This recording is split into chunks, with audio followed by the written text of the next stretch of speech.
On Venezuela in particular, are Maduro's days as president numbered? I would say, yeah. I think so, yeah.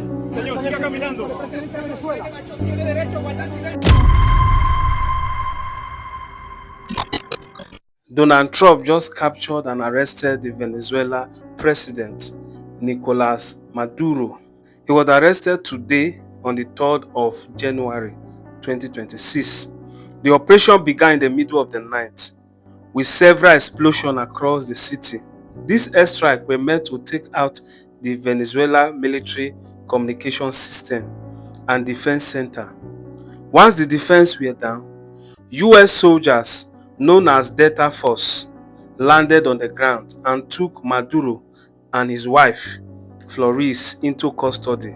Shortly after, the US government confirmed that they have flown out the Venezuela president into the United States. The United States government took the action because they viewed Maduro not as a president, but as a criminal leader. For years, the US has accused Maduro of leading a drug trafficking group. But they've been treating us very badly, not only on drugs. They've dumped hundreds of thousands of people into our country that we didn't want. People from prisons, they emptied their prisons into our country. They also, if you take a look, they emptied their mental institutions and their insane asylums into the United States of America because Joe Biden was the worst president in the history of our country. But I just want to talk about the scale of the military operation around Venezuela, because it has been described to 60 Minutes as using a blowtorch to cook an egg.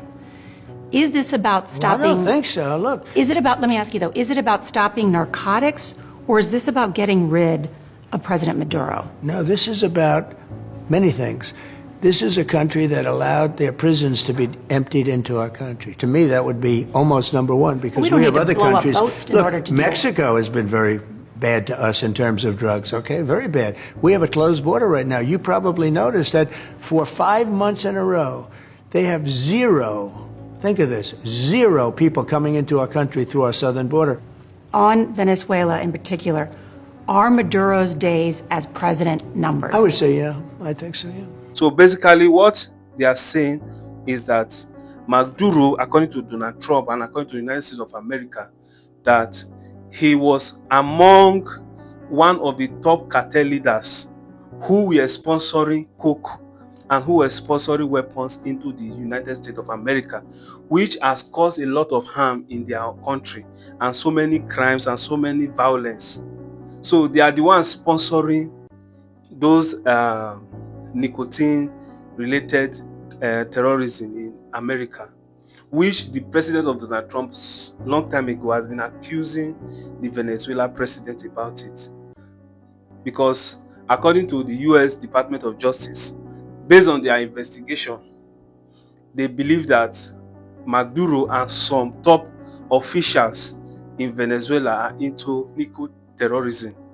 They have been accusing him to stop, which he refused to stop. Then in 2025, last year, Trump administration gave a reward of $25 million to anybody that will lead to his arrest, which later they increased it to $50 million, and they label him as a narco trafficker.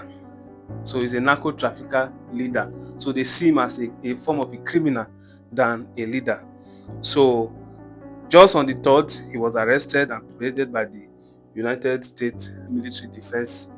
But so many people have been saying so many things about his arrest, whether America has the right to arrest him or they don't have the right to arrest him. So what do you think about this whole issue? But something that is bothering me are videos I've seen online whereby the citizens of Venezuela, when they discover that President Macron has been arrested by the United States, they started celebrating, they were happy, and it was, I started thinking, is it that he's a bad leader, or the people doesn't really like him, or because based on what I heard in the last election, he was accused of rigging the election. So that is why the American did not see him as a legal president. So he was accused of rigging the election. Even the international observer that came accused him of rigging the election. So I don't know why the citizens were happy, they were jubilating. Is it that he's a bad leader or he's not a good leader? That is why his citizens are jubilating and happy. Or there's high level of crimes going on in their country. I don't know. What do you think? I'm just saying based on the videos I saw online. But what do you think? Subscribe to Onika Jesus Boy YouTube channel.